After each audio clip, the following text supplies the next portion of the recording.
Eh bien, il est 15h01. Je vais donc commencer l'atelier. Déjà, en vous remerciant d'être là, puisque comme vous l'avez vu, il s'agit d'un atelier éminemment juridique.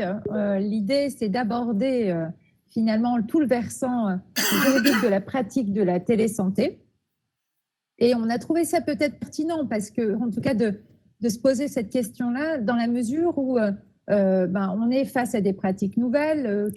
Tout au long, effectivement, de ce congrès, depuis qu'il a commencé, il y a forcément une question autour de la responsabilité de la donnée, la responsabilité de l'outil, la responsabilité même de la prise en charge du patient. Et finalement, tout le monde pense qu'effectivement, c'est plus risqué de pratiquer la médecine ou le soin via justement la télésanté que de pratiquer un soin ou la médecine classiquement. Alors, est-ce que c'est vrai ou est-ce que ça n'est pas vrai? Tout vous sera dit dans le cadre de cet atelier. Donc, on a effectivement une trentaine de minutes, en tout cas, j'ai une trentaine de minutes pour vous convaincre de l'une ou l'autre des réponses. Et pour cela, je vous ai fait donc un petit diaporama que vous pouvez voir donc sur l'écran. Donc, juste confirmer que vous voyez bien le diaporama. Oui. Parfait, merci. Donc, effectivement, la question, on va essayer d'y répondre et de manière... Ah, donc, Carole me dit, il n'y a rien pour elle. Est-ce que c'est normal? Je ne sais pas. Est-ce que Yann peut venir en aide à Carole? Voilà, on va quand même avancer. Donc, rafraîchissez votre écran, s'il vous plaît. Pardon? Ah. Bien, allez, allons-y. Donc, la question que je vais vous poser, donc on va faire jouer nos avatars.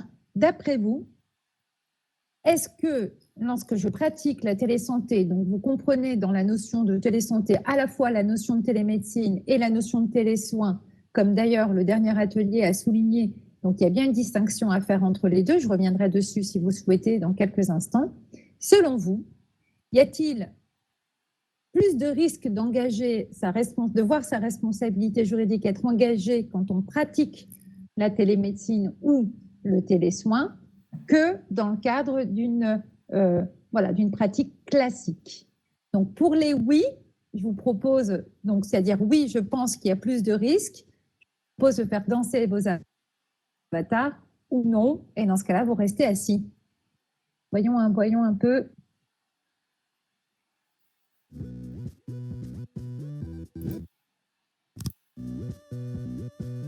Oui, effectivement. Et on a une personne qui dit oui. Ah, docteur Leponsin nous dit oui. Ah, on voit quand même que la salle n'est pas tout à fait convaincue par la réponse positive. Eh bien, en tout cas, voyons la réponse à cette question. Pour cela, voyons d'abord en quoi qu'est-ce qui est concerné par cette question? Et puis c'est à la fin que nous répondrons ensemble si la réponse, nous verrons ensemble, si la réponse est oui ou si c'est non. Alors, juste une précision terminologique. Vous savez que ça n'est que récemment que le terme de télésanté en tant que tel en France a été consacré, donc en 2019.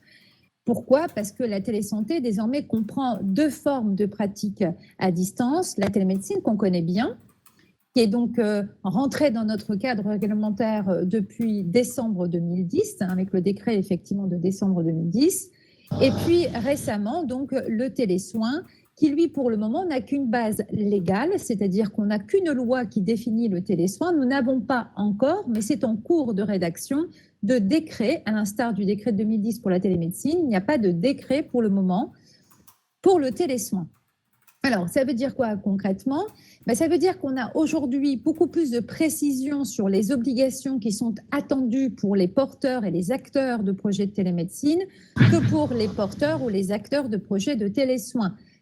Les obligations sont effectivement précisées, mais donc dans le cadre de ce décret qui est en cours de rédaction et même de sources sûres en cours de finalisation. Néanmoins, à ce jour, devant vous, je ne peux vous parler que des obligations précises qui concernent la télémédecine et sous-entendre effectivement celles qui vont être applicables aux télésoins. Donc, la télémédecine, vous le savez, c'est une pratique médicale qui n'est donc possible que pour les professions médicales définies par le Code de la santé publique comme étant les médecins de manière générale, peu importe leur spécialité, mais aussi les chirurgiens dentistes et les sages-femmes. Je pense que désormais, tout le monde sait à quoi cela fait référence. Néanmoins, le télésoin, donc celui qui a aujourd'hui une base légale et pas encore de base réglementaire, concerne toutes les prises donc, en charge à distance donc, effectuées par les auxiliaires médicaux et ou les pharmaciens. Les auxiliaires médicaux doivent être entendus comme ceux qui sont prévus par le Code de la santé publique sous la catégorie de professionnels de santé. Donc, à titre d'exemple, il s'agit des infirmiers, des masseurs-kinésithérapeutes, des opticiens-lunetiers, etc., etc. Donc, effectivement, comme ça a été dit dans l'atelier précédent, le télésoin, c'est l'autorisation donnée aux auxiliaires médicaux et aux pharmaciens de prendre en charge à distance le soin réalisé par les dits professionnels vis-à-vis de leurs patients. Donc, c'est eux qui sont à la manœuvre. Donc, alors que la télémédecine, c'est les professionnels médicaux qui prennent en charge à distance la santé et réalisent d'ailleurs des pratiques médicales à distance donc, envers leurs patients. Juste une petite précision, puisqu'elle me semble importante. Dans le cadre de la télémédecine, et je prends l'exemple d'ailleurs pour l'illustrer du pharmacien, puisque ça a été souligné juste avant, dans le cadre de la télémédecine, précisément dans le cadre de l'exercice d'une téléconsultation, le pharmacien pouvait intervenir, mais il intervenait en qualité de professionnel de santé assistant le patient dans la téléconsultation réalisée par le médecin. Mais dans ce schéma-là, vous avez vu que le pharmacien assistait le patient. Il n'était pas à la manœuvre de la téléconsultation. Et c'est là la différence avec le télésoin, puisque le télésoin va permettre au pharmacien lui-même d'utiliser les technologies de l'information et de la communication pour répondre aux questions de son patient, pour lui proposer par exemple de l'éducation thérapeutique à distance. Donc il y a bien un schéma de base qui est différent. Alors, une fois cette précision terminologique réalisée, on va enfin reprendre cette question, est-ce que j'engage plus de responsabilité, est-ce que je suis exposé à un risque plus important de responsabilité quand je pratique la télésanté?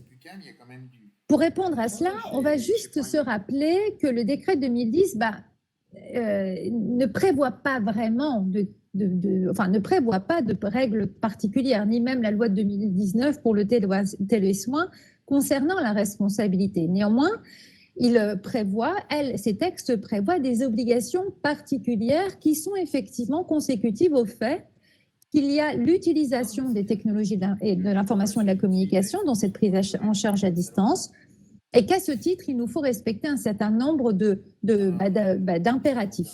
Alors, je vous ai fait un petit schéma que vous connaissez certainement, qui rappelle effectivement l'ensemble des obligations qui s'imputent aux porteurs de projets de télémédecine et juste après aux acteurs de projets de télémédecine. L'ensemble de ces obligations donc, contraignent bien sûr les acteurs et les porteurs, mais est-ce que pour autant cela crée une nouvelle responsabilité les concernant? Alors, la bonne nouvelle de cet atelier, c'est que la réponse est non. Il n'y a pas de responsabilité particulière à l'exercice de la télésanté. Selon le jargon des juristes, on dit même que la pratique de la télésanté est en fait une pratique qui tombe dans le droit commun de la responsabilité. Nous n'avons donc pas un régime spécial de responsabilité. Concrètement, et si je veux utiliser un langage plutôt simple, l'idée c'est de dire que c'est une cause de sinistralité comme une autre. Vous n'avez pas de responsabilité singulière à la pratique de la télésanté. Alors, est-ce que ça veut dire pour autant que je dois exercer cette télésanté sans avoir effectivement l'idée d'obligation supplémentaire ou supplémentaire? Alors, ce n'est pas tout à fait ça.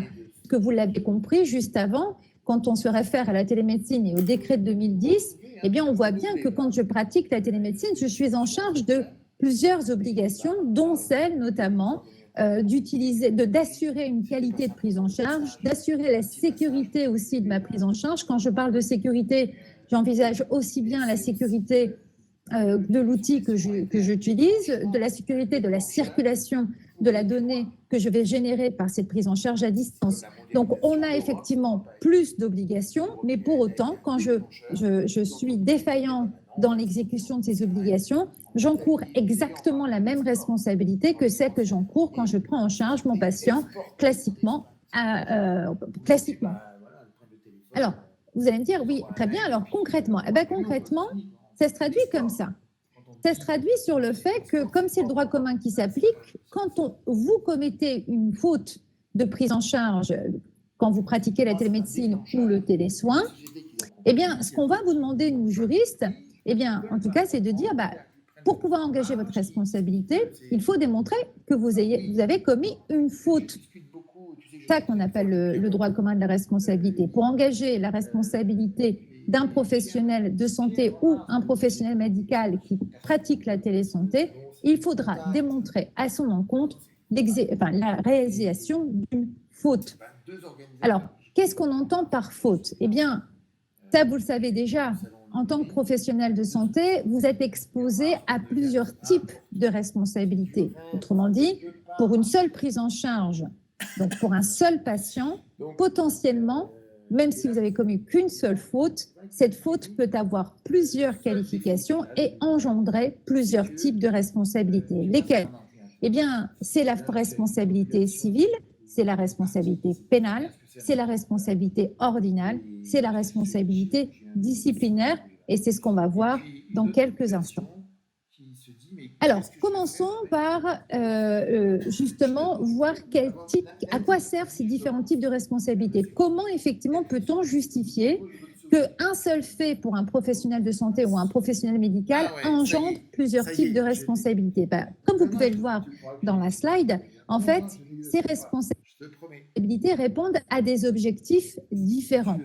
Quand on parle de responsabilité civile ou de responsabilité administrative, et dans quelques secondes, je ferai la distinction entre les deux, le but de ces responsabilités, c'est d'obtenir une indemnisation, donc du fait de la faute que l'on a commise, obtenir une indemnisation pour la victime de cette faute, c'est-à-dire une indemnisation, le paiement de dommages et intérêts équivalentes au préjudice subi par la victime du fait de notre faute.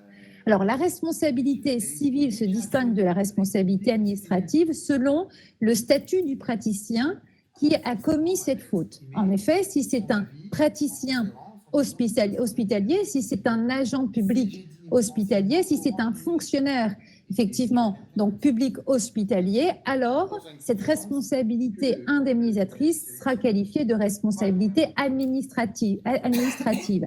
Donc, c'est l'équivalent de la responsabilité civile classique auquel est exposé un professionnel libéral. Autrement dit, je travaille, je suis médecin ou infirmier libéral. Quand je commets une faute qui engage un préjudice auprès d'un patient, ce patient peut engager ma responsabilité civile, qui a donc une visée indemnisatrice. Alors que si je suis praticien hospitalier et que je commets une faute qui entraîne un préjudice pour mon patient, celui-ci pourra engager la responsabilité administrative qui, elle, comme la responsabilité civile, a aussi une visée indemnisatrice. Ce point étant dit, poursuivons. Cette responsabilité civile ou administrative, qui a donc eu le but d'indemnisation, se distingue de la responsabilité pénale, qui répond à un tout autre objectif. La responsabilité pénale vient ici sanctionner le fait que votre acte a été qualifiable d'infraction pénale, c'est-à-dire est qualifiable d'interdit pénal. Autrement dit, encore une fois, votre geste est analysé comme étant un comportement interdit par le code pénal. Alors, exemple de comportement interdit, alors les cas les plus flagrants, on va entraîner la mort de votre patient, donc, et ce volontairement ou même involontairement, avoir porté atteinte à son intégrité physique ou à son intégrité morale. Vous allez me dire, oui, mais au quotidien, c'est ce qu'on fait en tant que professionnel de santé, on porte atteinte à l'intégrité physique, par exemple en faisant une piqûre ou en opérant une personne. Par définition, je porte atteinte à son intégrité physique. Oui, certes, mais quand vous le faites avec son consentement, eh bien, on ne considère pas que c'est une atteinte à son intégrité physique. Donc, autrement dit, donc il est possible néanmoins, quand vous êtes défaillant donc, dans votre obligation de soins, eh bien, que vous puissiez effectivement être, voire qualifier en tout cas votre comportement de faute pénale. Et là, c'est plus la victime qui vous poursuit, c'est carrément le procureur de la République au nom de la société, puisque effectivement, il considère que vous avez vous avez commis cet interdit pénal. La responsabilité ordinale est différente. Là, s'il s'agit, je m'adresse essentiellement donc aux professionnels qui répondent à un ordre, qui répondent à un code de déontologie. Et auquel cas, ce sont ces pairs, les pairs, qui vont effectivement pouvoir engager donc, la responsabilité du professionnel dont le comportement aurait été effectivement en contradiction avec la déontologie qui s'applique à sa propre profession. Donc là, effectivement, c'est une responsabilité qui ne se confond pas avec la responsabilité civile ou la responsabilité pénale, puisque vous voyez bien qu'ici, il s'agit de répondre à une déontologie que notre comportement n'aurait pas respectée. Quant à la responsabilité disciplinaire, là aussi, il faut la distinguer de la responsabilité ordinale. Elle ne se confond pas avec elle, puisqu'il s'agit de la responsabilité qui est engagée lorsqu'un salarié, donc lorsque vous êtes un professionnel de santé salarié d'un établissement, eh bien vous savez que vous êtes soumis donc au pouvoir disciplinaire de l'employeur qui vous impose un règlement intérieur, et ce règlement intérieur, lorsque votre comportement ne le respecte pas, peut engager effectivement une responsabilité disciplinaire. Est-ce dire que quand je suis professionnel de santé, je suis pour un seul fait exposé à toutes ces responsabilités? La réponse est oui. Et ce, que vous pratiquiez la télémédecine ou le télésoin ou pas, vous êtes exposé au même type de responsabilité. Alors, quand même, pour éviter de vous faire peur, pour pouvoir engager l'ensemble de ces responsabilités, il vous faut quand même identifier une faute. Que ça, c'est quand même l'apport de la loi du 4 mars 2002, que vous connaissez certainement sous le terme de la loi Kouchner, qui vient dire on ne peut engager la responsabilité d'un professionnel de santé que s'il est démontré à son égard une faute. Alors, la faute, eh bien, la faute civile, c'est quoi? La faute civile, que vous pratiquiez la télésanté ou pas, reste la même en termes de définition. Il doit être démontré que vous avez failli à votre obligation de moyens. Alors, à l'heure actuelle, que vous pratiquiez ou pas la télésanté, vous êtes toujours tenu d'une obligation de moyens. Il y a quelques cas exceptionnels que nous ne verrons pas aujourd'hui, mais l'idée, c'est quand vous pratiquez la télésanté, on va vérifier si vous avez causé un préjudice à votre patient, on va vérifier que vous avez utilisé tous les moyens qui étaient à votre disposition pour garantir effectivement une prise en charge de qualité et sécuritaire. Qui veut dire, concrètement, je suis médecin par exemple, j'utilise un outil que je sais ne répondant pas aux critères de sécurité, tel que hautement recommandé par nos tutelles. Eh bien, et qu'il y a une faille, donc une faille de sécurité dans la circulation de la donnée, et que cette faille de sécurité vous est reprochée. Est-ce que c'est une faute? Eh bien, potentiellement, oui. Potentiellement, oui. Alors, attention, mes propos sont tenus hors crise sanitaire. On est d'accord? Parce que lors de la crise sanitaire, nous savons que nous avons été tolérés quant à l'usage de ce type de dispositif. Mais dans une période normale, donc hors crise sanitaire, effectivement, on vous demande, et c'est le décret de 2010 à l'heure actuelle qui l'exige, d'utiliser des outils qui garantissent la sécurité de la circulation de la donnée, même de la confidentialité de la circulation de la donnée. On faisait référence tout à l'heure, et c'était demandé par la salle. Quand j'utilise une messagerie qui n'est pas sécurisée pour envoyer une ordonnance à mon patient, par définition, je sais que je prends un risque quant à la sécurité de la circulation de cette ordonnance, et puis surtout quant à la destination de cette ordonnance, puisque le mail, il part, mais vous ne savez pas qui va ouvrir le mail dans la boîte mail de son patient. Donc là, ce sont des recommandations que vous connaissez bien. Donc, par définition, si vous avez effectivement causé un préjudice par cette attitude-là au patient, celui-ci sera tout à fait légitime à engager votre responsabilité civile, puisque vous n'avez pas utilisé tous les moyens qui étaient à votre disposition, avec toujours cette réserve, effectivement, que ceci doit être dit hors crise sanitaire. Alors, cette responsabilité civile, néanmoins, doit être envisagée de différentes façons selon le statut d'exercice du professionnel de santé, que vous soyez médecin, auxiliaire médical ou pharmacien. Vous voyez bien par l'intermédiaire de ce tableau qu'effectivement, cette notion de faute civile et de responsabilité va être appliquée différemment selon le statut donc, du professionnel. Vous lisez, Donc, si je suis un professionnel donc, de santé, médecin ou autre, salarié d'un secteur privé, c'est-à-dire que je suis salarié d'un établissement de santé privé à but non lucratif, car c'est souvent ces établissements qui utilisent le contrat de travail. Donc, si je suis praticien, si je suis professionnel de santé titulaire d'un contrat de travail au sein d'un établissement de santé privé à but non lucratif et que je commets une faute civile, donc je reprends l'exemple, donc je suis salarié d'un ESPIC par exemple, et j'utilise un outil qui n'est pas sécurisé et que de ce fait, j'entraîne un préjudice à mon patient, est-ce que j'ai commis une faute civile? La réponse est oui, puisque j'aurais pu, surtout si mon établissement m'a mis à disposition des moyens qui me permettaient de garantir cette sécurité. Donc, je commets effectivement une faute civile.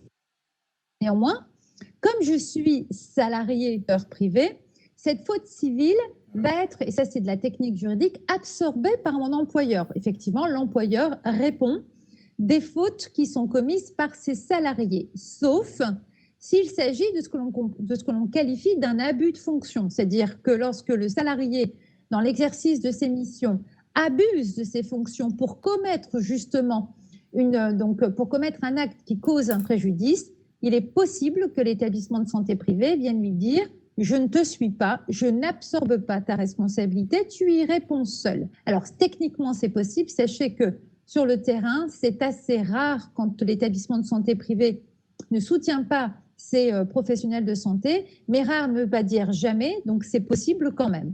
Donc le principe c'est que quand je commets une faute civile et que je suis salarié d'un établissement de santé privé, ma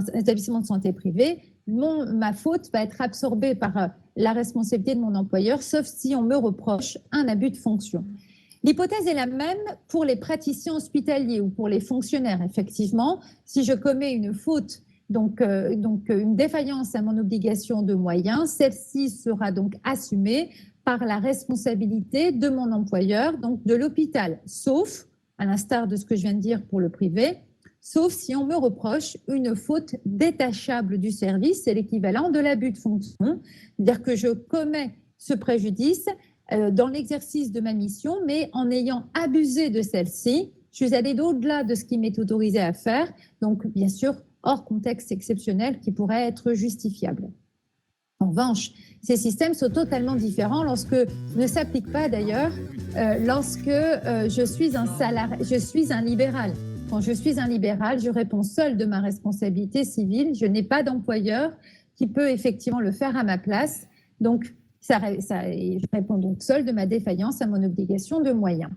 Alors, l'ensemble s'applique de la même façon quand je pratique, vous l'avez compris, la télésanté. Je rappelle simplement que la responsabilité civile, c'est une responsabilité qui est garantie par vos assurances. Donc, que vous soyez employeur d'un PH ou employeur d'un professionnel de santé qui pratique la télésanté, ou que vous soyez un libéral qui pratique la télésanté, cette pratique doit être garantie par une police d'assurance qui est dédiée. C'est-à-dire qu'elle est informée du fait que vous pratiquez la télésanté. C'est important parce que si jamais ça n'est pas fait et que vous avez une déclaration de sinistre, eh bien, il est possible que la compagnie d'assurance ne vous garantisse pas à partir du moment où elle n'a pas été effectivement prévenue en amont de la potentialité d'un risque qui est consécutif à la pratique de la télésanté. Donc ça, c'est vraiment important. Ça, c'est la faute civile. La faute pénale, donc celle qui engage la responsabilité pénale, celle qui finalement fait peur à tout le monde. Alors, est-ce qu'elle est particulière dans le cadre de la télésanté? La réponse est non. Si vous voulez, il n'y a pas dans le code pénal d'infraction particulière qui viennent interdire, par exemple, certaines pratiques aux médecins ou aux professionnels de santé lorsqu'ils pratiquent la télésanté. Donc ça, c'est quelque chose qui peut nous rassurer. Ça, c'est très bien. Néanmoins, ça veut dire aussi que vous tombez dans le droit commun de la responsabilité pénale. Donc, est-ce qu'on pourrait effectivement vous reprocher des infractions plus particulières lorsque vous pratiquez la télésanté? Alors déjà, juste une petite parenthèse, peut-être que dans vos esprits se pose la question, mais est-ce qu'on a des exemples actuels de condamnation pénale pour des personnes qui auraient pratiqué la télésanté et qui se seraient vues effectivement reprochées par le parquet donc une responsabilité pénale? La réponse est non, pas encore, en tout cas, pas encore connue.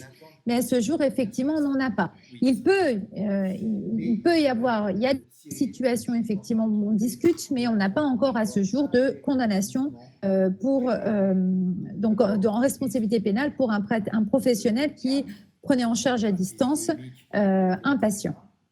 Alors néanmoins, les cas d'école existent et bien sûr que la responsabilité pénale peut être engagée lorsque je pratique la télésanté à partir du moment où on peut identifier à mon encontre soit une infraction donc pénale dite volontaire, soit une infraction pénale dite involontaire. Alors, l'infraction pénale volontaire, exemple, je sais que le fait de la télésanté, commettre un meurtre à distance, c'est complexe, sauf à être qualifié d'instigateur, mais ça, je ne vais pas rentrer dans le détail du droit pénal, mais bon, c'est complexe. En revanche, ce que je peux voir comme étant possible, c'est qu'on puisse vous reprocher une infraction involontaire. C'est-à-dire que, imaginons que vous pratiquiez la télésurveillance et que vous voyez que votre patient, vous surveillez à distance à des constantes tellement irrégulières que sa santé et sa vie est en danger et que vous ne faites rien pour effectivement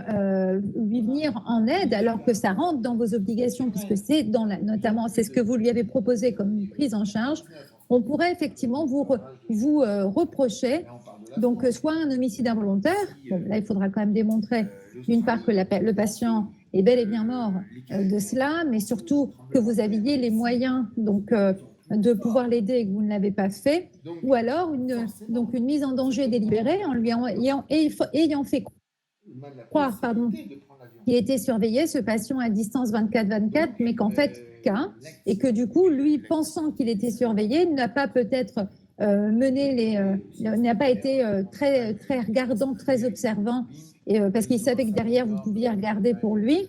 Eh bien, voilà, on pourrait vous reprocher effectivement cette mise en danger, puisque vous lui avez donné l'idée qu'il était surveillé, mais en fait, qu'il ne l'était pas. Donc, ça, typiquement, ça peut être effectivement reproché à une personne qui prend en charge à distance un patient. Alors, non pas qu'il s'agit pour moi de vous faire peur, bien au contraire. L'idée, c'est au contraire de bien identifier ce à quoi vous vous engagez à l'égard du patient. Il faut être très clair là-dessus. Il ne faut pas donner de fausses idées. C'est pour ça qu'il faut faire très attention aussi parfois aux messages commerciaux que certains industriels vous proposent pour vendre effectivement ce nouveau service. Je parle notamment des officines, on parlait tout à l'heure des pharmaciens, ou pour proposer cette nouvelle prise en charge. Donc il faut bien limiter ce que vous êtes capable de faire ou pas, parce que derrière, ça peut effectivement engager votre responsabilité. Responsabilité donc pénale, eh bien, qu'est-ce qu'on peut vous reprocher? Selon la qualification de l'infraction qu'on vous reproche, ça peut aller d'une contravention jusqu'au crime, mais vous pouvez le lire aussi bien que moi. Donc, l'idée, c'est effectivement que ça peut aller d'1 an d'emprisonnement à la perpétuité, donc selon ce qui peut vous être reproché. La responsabilité ordinale, je serai plus brève, l'idée ici, c'est qu'on doit vérifier que la pratique de la télésanté est bel et bien conforme à vos obligations déontologiques, et c'est peut-être là où il y a le plus d'interprétations possibles, puisque certains, effectivement, prétendent que les codes de déontologie qui s'appliquent à eux ne sont pas adaptés à la pratique de la médecine à distance ou la pratique du soin à distance. Ça n'est pas tout à fait faux, ce qui est dit, effectivement. Il y a des points sur lesquels nous sommes en train de travailler qui ne nécessitent pas forcément une modification du code de déontologie, mais en tout cas une nouvelle interprétation. Un exemple, je sais qu'il ne fera pas polémique, puisque tout le monde est au courant qu'on est en train de revoir, suite à la décision du Conseil d'État, les règles déontologiques applicables à la publicité, donc notamment la publicité que peuvent faire les médecins, et qui d'ailleurs était a fait discuter beaucoup les professionnels et les conseils de l'ordre lorsqu'il s'agissait effectivement d'envisager la communication que pouvaient faire les médecins auprès de leur patientèle sur justement l'utilisation d'un service de téléconsultation ou de télémédecine. Voilà, donc là, vous savez que c'est donc cette responsabilité ordinale, eh bien, elle est appréciée, appliquée, engagée par vos ordres respectifs, que vous soyez donc médecin, infirmier, masseur, kinésithérapeute, toutes les professions qui répondent à un ordre. Et peut-être petite subtilité qui peut être intéressante, vous avez vu que tout à l'heure, je suis passée vite sur ces points-là, vous avez vu que la responsabilité civile, en fait, elle ne peut être engagée que dans un laps de temps court, ça peut aller de 5 à 10 ans. La responsabilité pénale, pareil, donc ça peut aller de 1 à 20 ans. Mais par contre, la responsabilité ordinale, et là je m'adresse particulièrement aux médecins, elle est imprescriptible dans le temps. C'est-à-dire que vous pouvez être un médecin ou voilà, en retraite, rien n'interdit au conseil de l'ordre de vous demander de rendre des comptes pour une activité que vous auriez pu effectivement réaliser il y a quelques années de cela. Et que l'on considère aujourd'hui comme étant contraire, parce qu'elle est venue, elle est venue à la connaissance de l'ordre, comme étant contraire au code de déontologie médicale. Voilà. La responsabilité disciplinaire, je ne l'envisage pas ici, puisque comme vous l'avez compris, il s'agit d'une responsabilité qui est propre à l'établissement dans lequel vous exercez et qui donc relève de la discipline de votre employeur. Donc, ça ne concerne que ceux qui exercent dans les établissements et surtout pas ceux qui exercent en qualité de profession libérale. Donc, conclusion, vous avez bien vu qu'il s'agissait pour moi de vous dire que la télésanté, en fait, se pratiquait d'un point de vue juridique et en termes de responsabilité comme une pratique classique de soins ou une pratique médicale.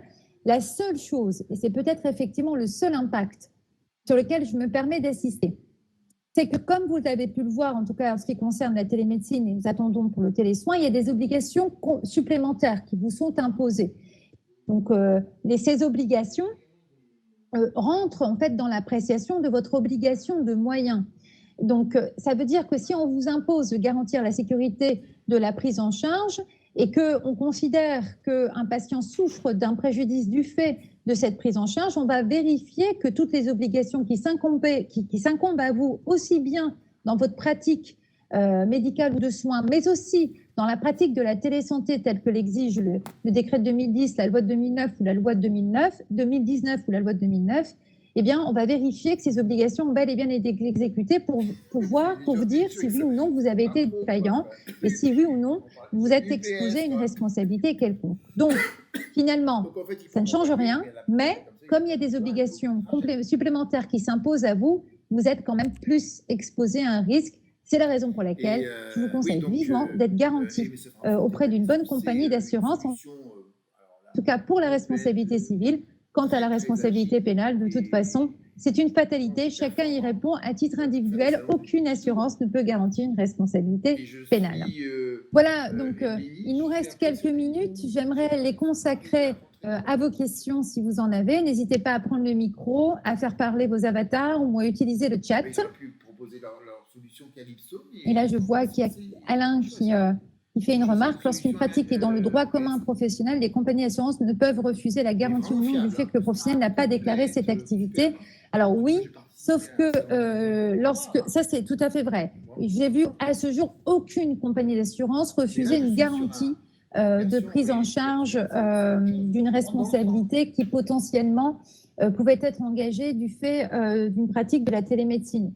Le télésoin étant encore trop neuf pour le moment, donc on n'a pas suffisamment de retour là-dessus.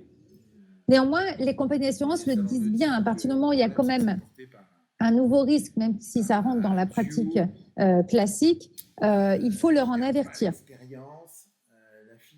Alors, la responsabilité pénale peut et doit d'ailleurs se superposer à la responsabilité civile ou pénale. Oui, mais d'un point de vue juridique, ça n'est pas lié pour autant. Donc, on peut très bien avoir, par exemple, l'ordre qui condamne son professionnel, alors que les juges, qu'ils soient civils ou les juges répressifs, donc eux ne considèrent qu'il n'y a pas eu de faute. Simplement parce que, comme vous l'avez compris, la faute ordinale ne recouvre pas les mêmes choses que la faute civile ou la faute pénale.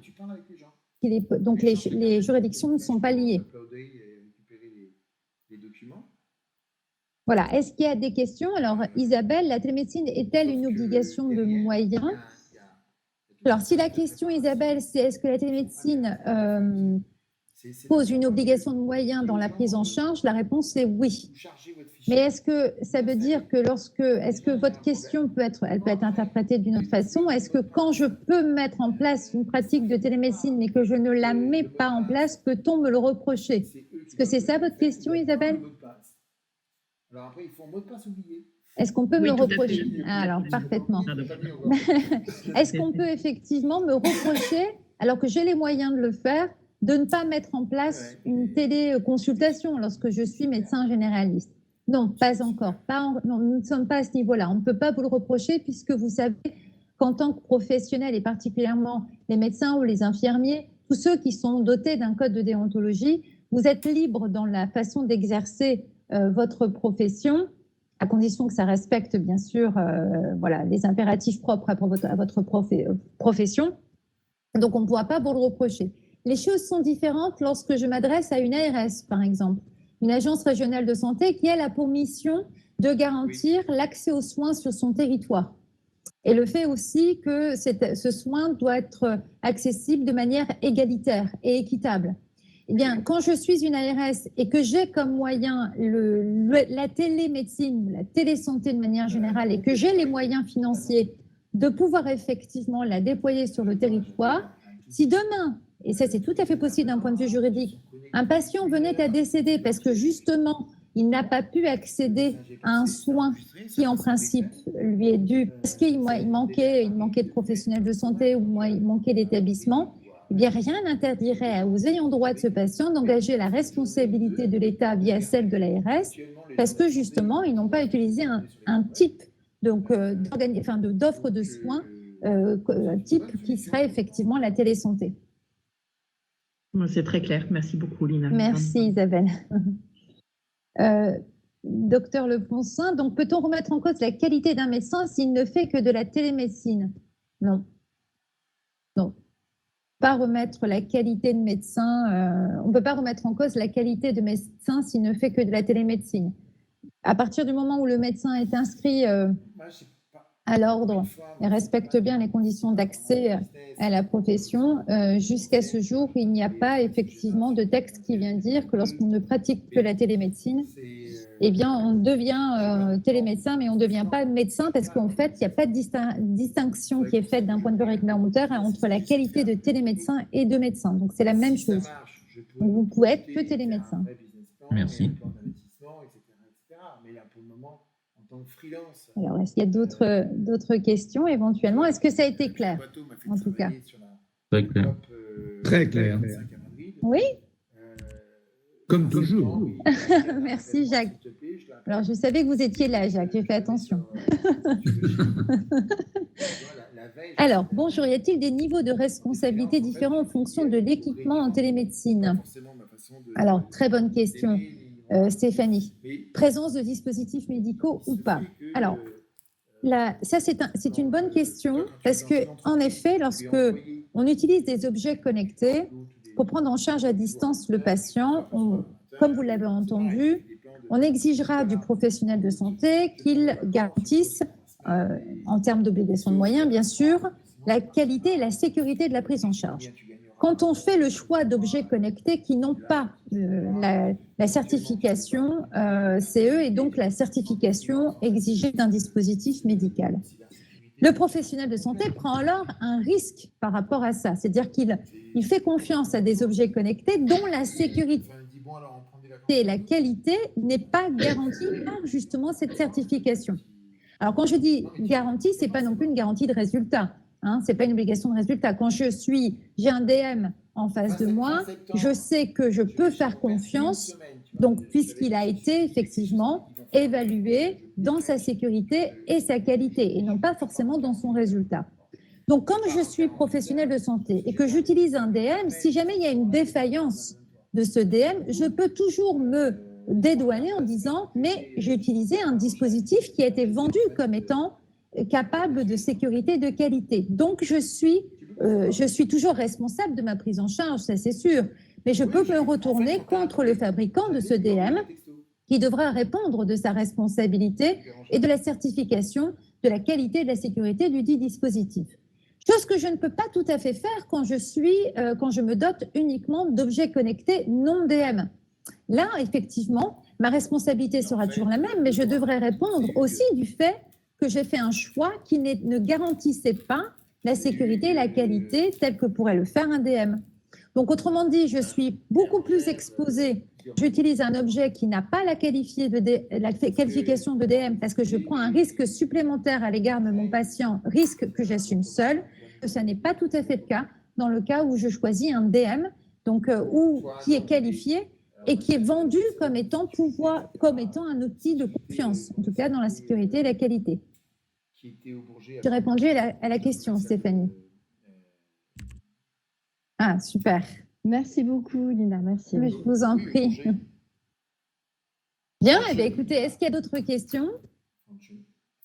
Non? Eh bien, je vous propose donc de conclure cet atelier par une danse de nos avatars. Voilà.